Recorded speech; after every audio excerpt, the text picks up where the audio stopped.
What is going on, FA Nation? John Impemba here with James Grande. Welcome into the Fantasy Alarm MLB DFS Game Day Playbook live show. Today, we are looking at the Wednesday 8-game main slate. James, we had some day baseball happening earlier on today. Obviously, had some good moments there. You mentioned Royce Lewis just before we went on, hit a home run. We saw Yordan Alvarez hit a ball that would have been a homer in every other ballpark, but where they played today, it was like 420 feet off the dead center field wall in San Francisco. So some good, some bad, but overall, I'm ready to turn the page here and focus on tonight. Yeah, some fun day baseball for sure. And some fun evening baseball as well. I wouldn't say pitching is, overly exciting. And even in some of the offense's cases, like the wrong side of the split for a lot of these guys Yeah. and teams. So it's a tough, I would say, roster construction today, but a fun one at that, because there's not the I must go jam, and you'll see it. There's ownership. The Yankees are getting a lot of it, and Yeah.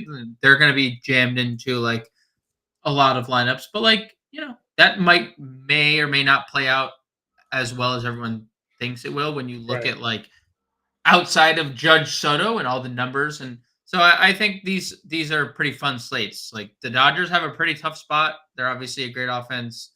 The Yankees have a really good spot, but I think they've been better just this year against right-handed pitching, and they're going to Right. majority of this game going to face lefties. So it should be a fun like cat and mouse game with your roster construction today.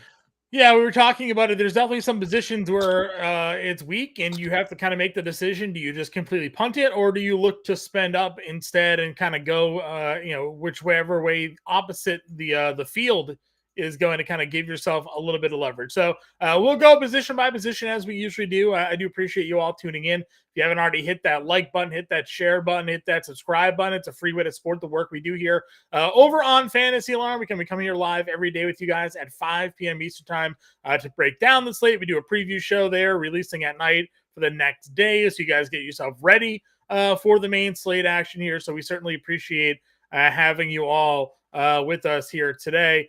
Taking a look at this pitching, though, as you mentioned, Sonny Gray is your top price starting pitcher. Nick Lodolo, Nick Pivetta, and Bryce Miller are up over $9,000. We did the preview show this morning, and we talked a little bit about Sonny Gray and some potential hesitations we might have had towards pitching him. But now reviewing today's slate, have any of your opinions changed on Sonny Gray here today? I mean, the one thing I won't deny is that it's a good spot.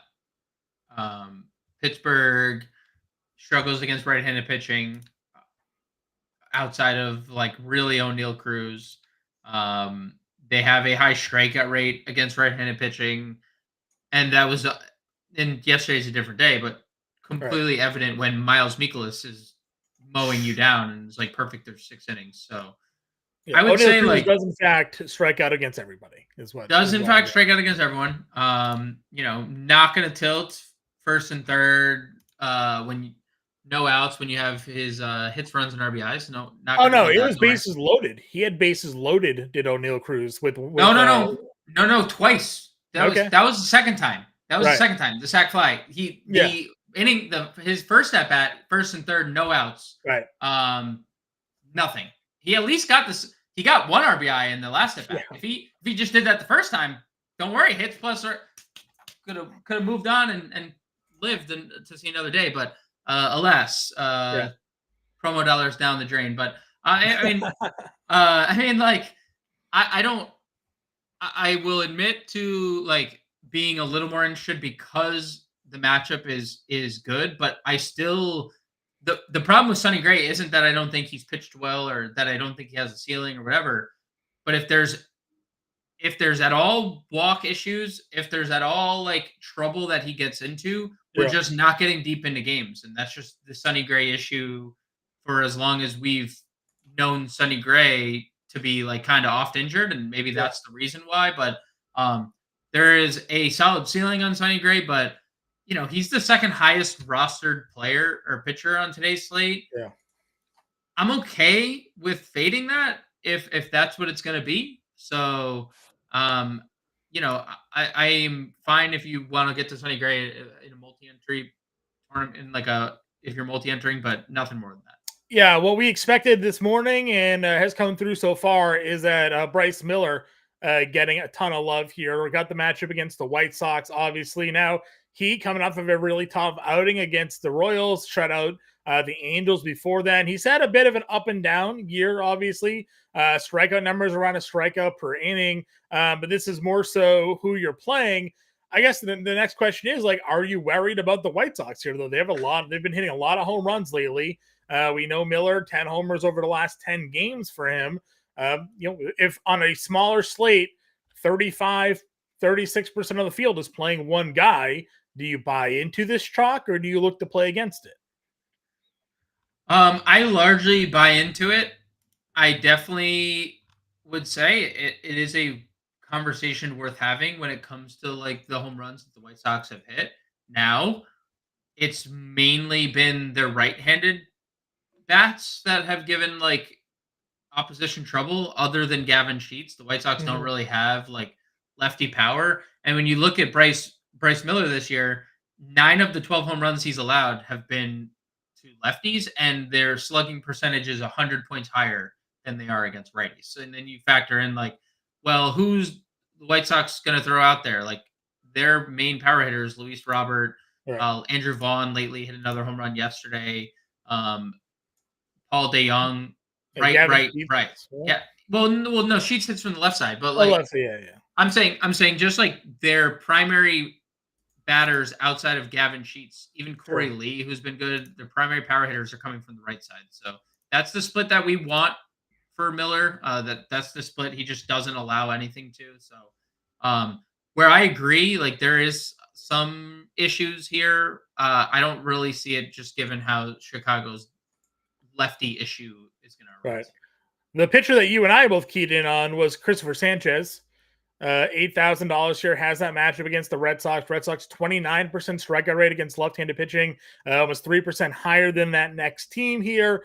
Are you liking Sanchez as much as we did this morning? I mean, the price is still good. We know the strikeout upside can still be there. The strikeout props for him are around 5.5 for today, so they're not really projecting a lot of strikeouts for Christopher Sanchez, but over that in 2 of the last 4, and now you're facing the team that strikes out the most in baseball against lefties. Max Fried had 14 strikeouts against this team, and we don't really consider Max Fried to be a strikeout artist by any stretch of the imagination. So, maybe there is a ceiling here for Sanchez tonight. Yeah, and what I really like is the ownership not being all in on Christopher Sanchez, just sits around like 14%, which I really like.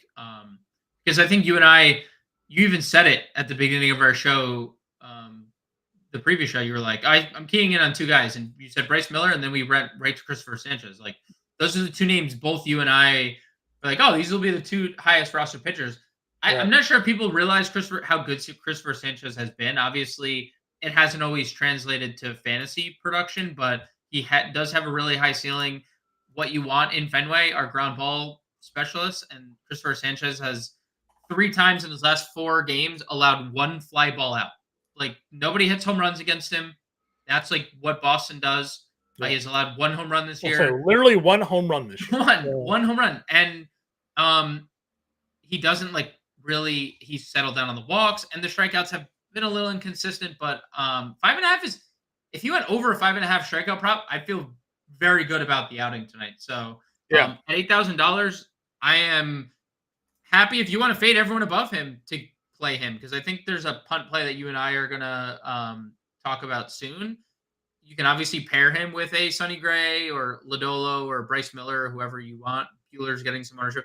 Tanner Bybee is getting a bunch of ownership as well, which I find a little bit interesting. But I think Christopher Sanchez is a great play at 8K, especially with the ownership he's getting. Yeah, when it comes to the value tier, you and I were kind of figuring out maybe where we did and didn't want to go. We talked like Poteet was $6,900. We talked obviously Bailey Falters had a good run, but we got the David Peterson rather, and we're kind of in agreement with the field apparently because that's where the value play is coming from today. David Peterson coming off a couple of outings against Washington and the Dodgers. What we talked about was his lack of strikeouts this season. But last year, he was a strikeout per inning guy. Now we get to match up against Miami, a team that certainly is dead last nearly all categories against left-handed pitching. They could strike out a bit more than we would, what we'd like to see them for, but still at $6,300 as a good favorite on the board here today. Gotta like David Peterson at this price. Yeah, and it's not just last season. The last 3 seasons, he's been over a strikeout per inning guy. So, I side with 3 season sample versus 2 start sample. And if he's pitched well in both those games, he just hasn't struck anyone out. Well, if that changes and he continues to pitch well, then we're talking about a guy who's going to get you 20 plus fantasy points at 6,300. Plus, we really like the Mets offense against left-handed pitching, and you should too. So there's a case where if the strikeouts do come, which I think is expected, plus the win equity, we could talk again. We're talking about a guy who has a lot of upside at 6,300. Yeah, they're minus 155 on the money line out of the Mets here today. So obviously a decent favorite for this board here. And then again, we're talking, about David Peterson and what we've seen over the last few years versus what we've got now. I also don't mind the fact that, the pitch count hasn't been terrible, right? 86 and 81 pitches, and he got pretty deep into that last game, not needing to throw a ton. His strikeout projection prop tonight over on DraftKings. Let's see, do they even have them? It's at 4.5, but it's minus 150. If we're getting 5 strikeouts out of David Peterson here today, I think we'd be thrilled with that number. Especially if he goes and kind of gives you these numbers, you add another 6 fantasy points in a win, you're up over 20 fantasy points against Washington there. So yeah, I'm with you there in the field as well with David Peterson. Where else are you looking to go at the pitching position here? Not just value, but like overall, any other starters kind of grab your eye? Yeah, so I want to talk about Tanner Bybee. Okay. Because I want to get your opinion on one. He is the 3rd highest rostered pitcher of the day. And obviously Tanner Bybee's had a little bit of an issue against left-handed bats this year. That's been specific to his struggles. But he has good numbers. His numbers are pretty much in line with all of his expected numbers.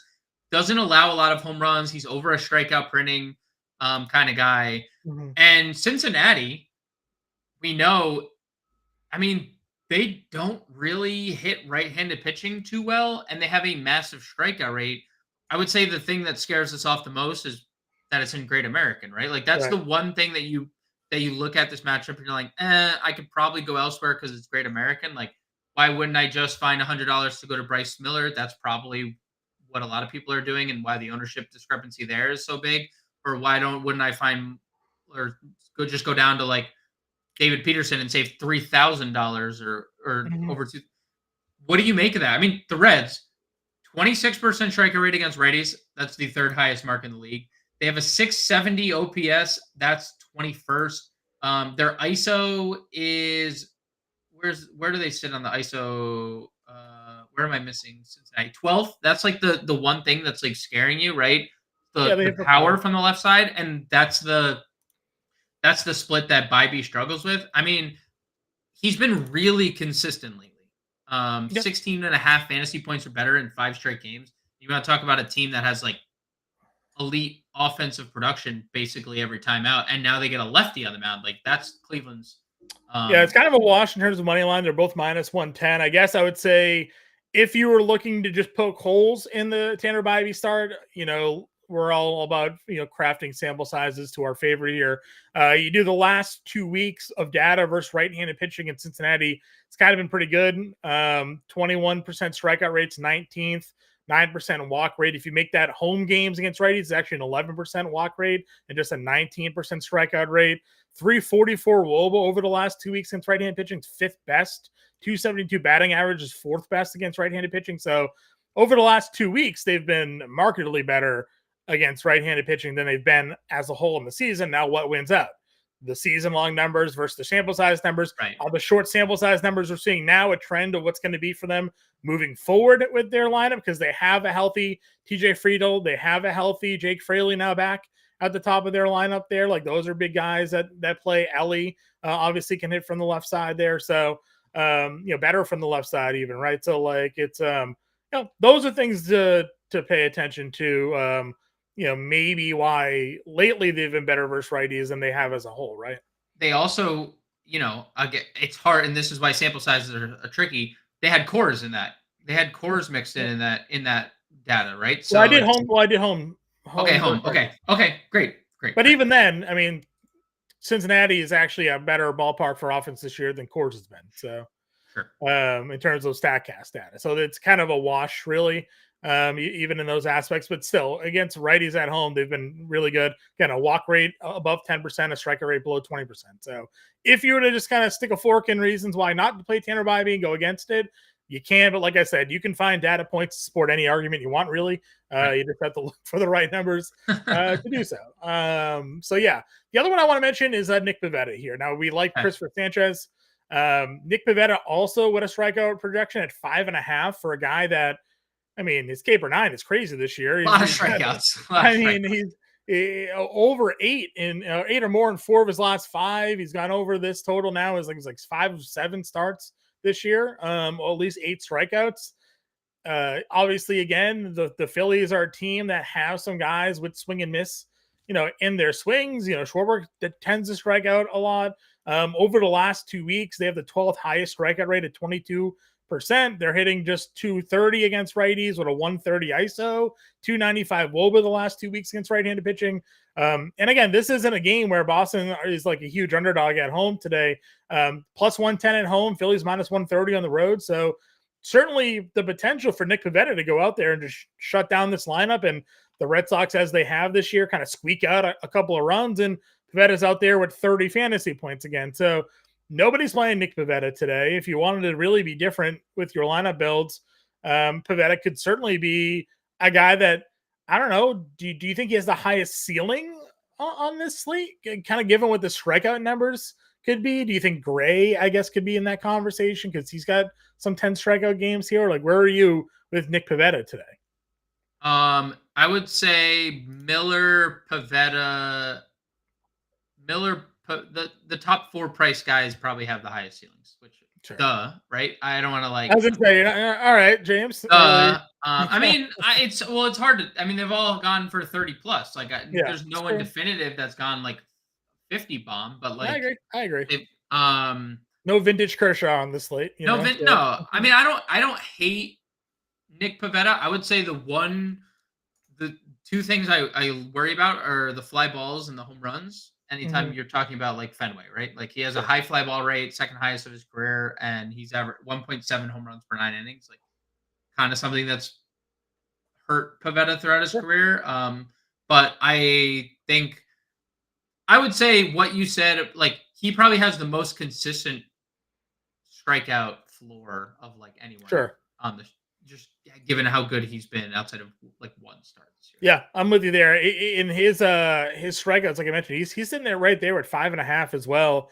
It's minus 135 in the over for him. So put him right around that 6 strikeout range. I mean, something he's easily accomplished. So those are some of the starting pitchers at least I'm looking at. Anything else for you before we move to catcher? No, let's head to catcher. All right, catcher's boring. Again, we generally look for the value here. If you wanted to plug in like a min price Fortes just to basically accept a 0 at catcher, or a Henry Davis and hope that the number 1 overall pick can figure out his swing here at the major league level against Sonny Gray, who's recently had troubles with walks and home runs. Maybe that plays up at 25. But like, where are you going specifically at catcher today? I'm kind of with the field on Cal Raleigh at 4,200. Okay. I think this is a really good spot for some power. Jonathan Cannon, I know it's a small sample size, but man, lefties have really done damage. 429 average, 1,200 OPS against them. Cal Raleigh has been much, much better of late. And we know Cal Raleigh in general, like, super high ceiling guy, right? Like, just a lot of power. And a lot of run production. I mean, just over the last 3 games, he has 9 runs batted in. So I like Cal Raleigh at 42. If you're interested, the Mets are just incredibly interesting in general. Francisco Alvarez hitting 8th. Like, it's weird. The Mets lineup, I tweeted about it, is a bizarro world. That what it is, but a little Vientos Alvarez stack, like 7-8, is like really appealing. Just young power hitters that the Mets have. Yeah. Ivan Herrera, 3,500. Bailey Falter, it has been really lucky this year, and he doesn't miss any bets, so everything's put into play. I like the Cardinals for a cheap stack, and then Jose Trevino, I assume, is the starting catcher. I don't think we've gotten a Yankees starting lineup yet. We haven't, but just now, just came out. Okay. As we speak, we got Trevino. Crazy timing. Crazy time, by the way. I would say he and it's not like I was a little surprised to see how poorly outside of Judge Stanton the Yankees numbers are against lefties, because like Kansas City's starting an opener righty, but they're gonna go Daniel Lynch as their bulk guy. Mm-hmm. Surprisingly bad outside of Judge and Stanton, or Judge and Soto, except Jose Trevino at 3,100. Jose Trevino like 760 OPS. So if you plugged in Austin Wells last night for value, it came through big time for you. So I'm perfectly okay going Trevino there as well, for sure. Herrera hitting sixth is pretty good. Again, we kind of like the Cards last night. Yes. We don't think much of Bailey Falter, though he's certainly had some good starts this year. All right, first base. Are you paying up for Ohtani Freeman here, or where are you looking to go? You can. Obviously coming off monster game, 15 runs. Ohtani did everything. Freeman did everything. Hit back-to-back homers there. Yeah, back-to-back home runs. So you definitely can. John Gray's been really, really good. Has struggled more with the left-handed side of the plate, so obviously you have that working for you. Mm-hmm. If you want to play Harper, obviously home run upside against Pivetta. Christian Walker's a little bit interesting. Pete Alonso hitting fourth. Braxton Garrett has been a little bit unlucky this year, but the Mets are just so good against left-handed pitching. I really like Alonso hitting fourth. Alonso, by the way, 7. I know you're not a big VP guy, so block your ears. He is 7 for 18 with 2 homers in his career off of Braxton Garrett. So, I saw. I already knew. I only knew that because I was on our. If you go to fantasyalarm.com/MLB/lineups, where you can see all the data. Yeah. I saw him and Lindor have a bunch of home runs. Him and Lindor, they do. And only 5% of the field, at least for now, getting to Pete Alonso makes that a pretty interesting play. Because I know we like Vientos at third today. So though they have Vientos hitting like 7th. Dude, Harrison Bader hitting second, and Tyrone Taylor and his 400 OPS against left-handed pitching hitting 5th or 6th. I was like, can't we just can we live in a world where Jose Iglesias makes a lineup over Jeff McNeil? Really needed that value at second today. I was crying over it, man. Like, what are we doing? So I think Alonso and this, I almost want to not play Alonso Lindor so I don't look like a BVP bro. Yeah. That's a world that I don't want to live in, but then you're both gonna homer and you'll be like, right there in front of me. I'm gonna take a stand against all BVP truthers and then lose a chance to win a GPP because I'm not playing. Because of BVP, just because of BVP. Yeah, you would have played Goldschmidt versus Lincecum back in the day. You had no choice. Oh, dude, yeah, no chance. Absolutely no chance. No chance. All right. Any other? Okay, so 11% is playing Anthony Rizzo. Why? No. Why? Dude, he got out by a position player last night. I know. He hasn't had a hit, I think, since before his concussion last year. I guess, well, technically, let's see. All right, he is in the lineup. He's hitting 7th. I was going to say, let's see if he's even in the lineup, obviously, because that, the projections are out before the lineup's official there. So we'll have all these updates, but, So I am out. Obviously, I'm Rizzo. I just want to call out that you got 11% playing just Yankees, I guess, just Yankee love on a smaller slate. I think that's all that is. Literally just Yankees. I'm honestly surprised that they didn't go LeMahieu at first and Oswaldo Cabrera at third, and just we have LeMahieu and Anthony Rizzo in the lineup. I don't understand it, John. Yeah, I don't either. Any other first baseman for you? I know earlier you mentioned Cards Goldschmidt's 41. Yeah, former or future Yankee Paul Goldschmidt at 41. Would you want Paul Goldschmidt? Do we have Anthony Rizzo? Yeah, but doesn't it feel like Goldschmidt's sort of trajectory is Anthony Rizzo at this point? Paul Goldschmidt's a rental. if he helps us get a World Series, you find him. Yeah.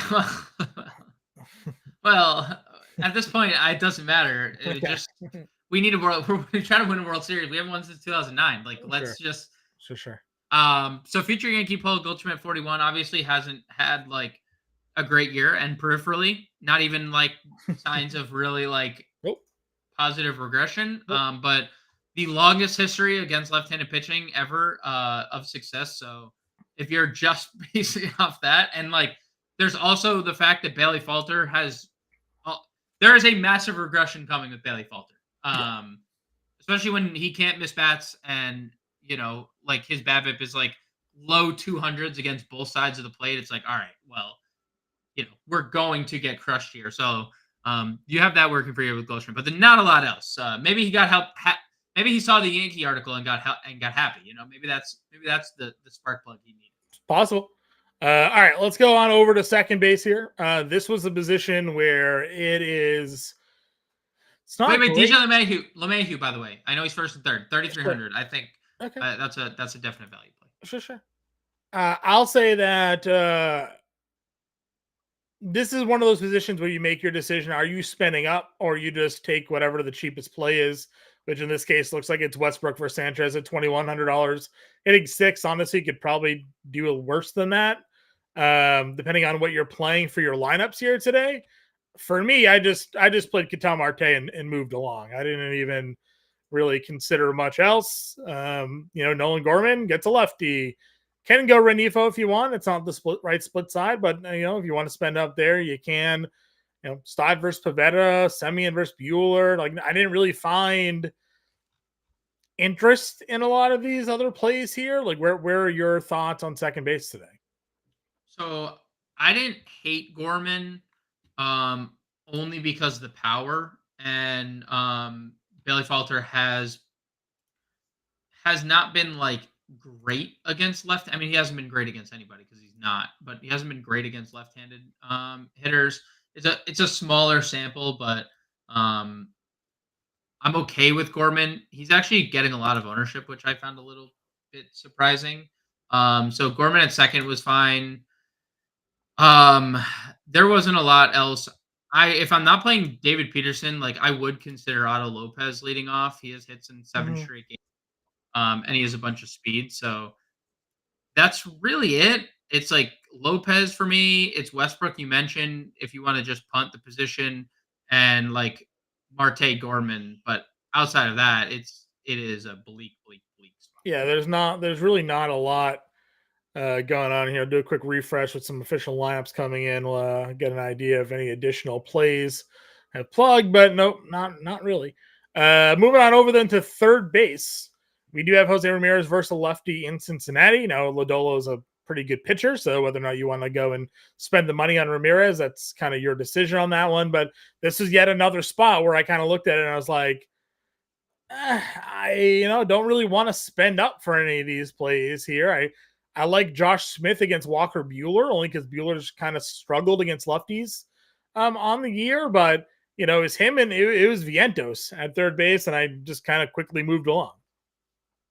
Yeah, I mean, I do think you're getting to Jose Ramirez is definitely a thing. Not getting a lot of ownership. Anytime you get Jose Ramirez at low ownership against a lefty feels really, really good. So it's also, plus park up, like massively plus park upgrade for Jose Ramirez, right? So I'm definitely interested in Ramirez at 64. Devers has never scared me against lefties, but we're paying $5,900 for Devers. The guy that's given up 1 home run. Yeah, because he's gonna hit a home run. Like, it's hard to really justify getting to someone at 59 if you don't think they're gonna either 1 homer or 2 steal 3 bases. I largely agree. I mean, you could go to Candelario, who's been good lately. The Tanner Bibee splits obviously don't favor him against lefties, so Candelario at 43 is a little bit interesting. I like your Josh Smith call. I like the eligibility for Josh Smith as well. 4,100 for a shortstop third baseman who hits in the middle of the order against a guy who doesn't get lefties out is good. Arenado, just to keep fulfilling my Cardinals propaganda, is obviously if you're going to stack Cardinals, you're probably going to play their 3-4, despite their 3-4 being possibly washed ? My column next. Yeah. But I completely agree. It's really hard to like look at Mark Vientos and be like, huh, this guy's 1100 OPS against left-handed pitching. The literal only downside is that they should be hitting him higher and they're not, right? That's the only negative that Vientos faces, that he may not get as many at bats as like hitting 7th with the trash that's hitting in front of him as well. Like, just the tire. Like, I wouldn't be as mad if like the Harrison Bader thing, whatever. But Tyrone Taylor hitting 6th is bizarre. He has a sub 500 OPS against lefties. Like, there's nothing you can tell me about Tyrone Taylor that says, yes, I'm going to bat him ahead of Mark Vientos. I got nothing. I really don't. We didn't talk about Emmanuel Rivera. Obviously, last year he had good numbers against lefties. I'm not really looking to play Miami guys, but he's down here at $2,200. They probably should be better against lefties. No, like Jake Berger. Remember, dude, Jake Berger was legendary against Berger and Bell. Year. They're better split sides against left-handed pitching for their careers, but this year it's just not good. So like De La Cruz, lefty righty split advantage, even Lopez leading off. Like, they should. Tim Anderson against lefties has been long good. Just not. It's just not. White Sox lineups out. No Luis Robert in it today. Traded. Up. Sound the alarms. I mean, it just makes Bryce Miller even more chalky, right? Oscar Colas hitting 5th. Yeah. I don't know if Oscar Colas has hit a baseball in 2 years since getting called up. After Nicky Lopez, Andrew Vaughn, Gavin Sheets, Paul DeYoung, Oscar Colas, Deloche, Sosa, Jolks, and Lee is your lineup there. I mean, so they have Lopez, Sheets, Deloche, or Lopez, Sheets, Colas, Deloche. Those are your 4 lefties. Not like. Feels like Bryce Miller is going to be in a lot of lineups here today. He is going to be in a lot of lineups. Already was in a lot of lineups. Oh yeah, already popular. It's like when Brian Wu got ruled out yesterday, and all of a sudden Paul Skeens is like 60% roster across the board. Yep. Like Miller being 35% just projected, give or take, and now that lineup comes out. I mean, I got to think more people are like, oh, wow. Now the one guy I was afraid of in this White Sox lineup isn't even there anymore. So. That Bybee ownership that's at 20% is down like 10% because you're just spending $100 more to get the Bryce Miller. Yeah, agreed. All right, shortstop here. Bobby Witt up at the top, 63. Mookie Betts, Ellie, if you want to play any of those guys, go for it. Volpe, same thing. Lindor, great spot for him, BVP wise. Good spot again, lefty for him. So some good depth here up at the top at shortstop. But this is one of the few times I would agree with you on St. Louis. I like Mason Wynn at $3,800 here. I do. Mason Wynn leads their team in OPS against left-handed pitching this year, leading off little speed as well. Underrated part, I guess, of this position here, John. Not to just like talk about Mason Wynn and move on.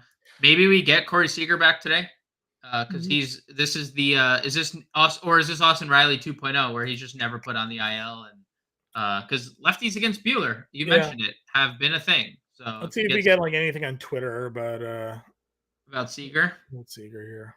And Don, we love Mets bats today, and salute to you for joining the show and being a chatter today. But we love Mets bats. They are top 5 in the league against lefties in basically every category. So, we're playing a lot of Mets today, Don. Yes, you like Peterson against Marlins, and we like the Mets bats against Braxton. So, good timing for you. So, definitely there. Let's see. I don't see anything indicating a possible return there for Seager. Did you see that Kevin Biggio was traded to the Dodgers? So what does that say about Miguel Vargas and Kike Hernandez and well, those guys are all righties. They wanted to, maybe Gavin Lux's time is coming up, lefty infielder just coming to the team there. All right. So yes, agree with you, Mason Wynn.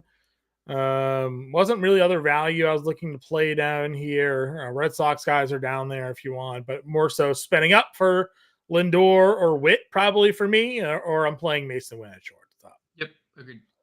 Leading us to the outfield, Aaron Judge hit his 750th home run last night.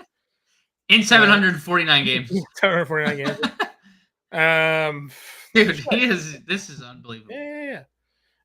Well, his home run was great. Stanton hit a ball like over 4 walls. Like it looked like Stanton jumped when he hit that ball. Yeah. Like he just like swung so hard and it went so far. Yeah, he still got it. So, anyways, you want to play Judge? You want to play Soto? You want to play Ohtani? Yeah, sure. Yeah, 100%. Teoscar's been really good lately. He's been really, really good lately. Mark, I made a triple New York outfield lineup just in case. Stanton, Judge, Soto, sure. Yeah, that's like, not too bad. Yeah, why not? Right? Not too shabby. Shout out to our guy Taco Corp that's in our Discord. Put a lineup together last night that had Judge, Ohtani, Freeman. I didn't even know you could fit those guys in there with Skeens, but he figured it out. Well, he played 4K Seattle starter after. He also played 2K Stefanik there, the second baseman who had 2 hits in a run or something like that. Again, great roster construction, the visualness to think like I can plug in like 6 5K guys in here and like make it work, and they all went bingo for him. So, anyways, Teoscar's been on fire. Just side note, so you can certainly fit the Mark lineup there with all those expensive guys if you want. Tyler O'Neill's back. Got some power 5K against lefty, but the guy doesn't give up any home runs. Stanton's there. Corbin Carroll at $4,500. The price is coming up because the man is looking like himself again. Another 3-hit game. 3 for 4 last night with a double and a triple. I guess the triple had like an exit velocity like 110. So like, good exit velocity for him there. So maybe the swing speed's coming back.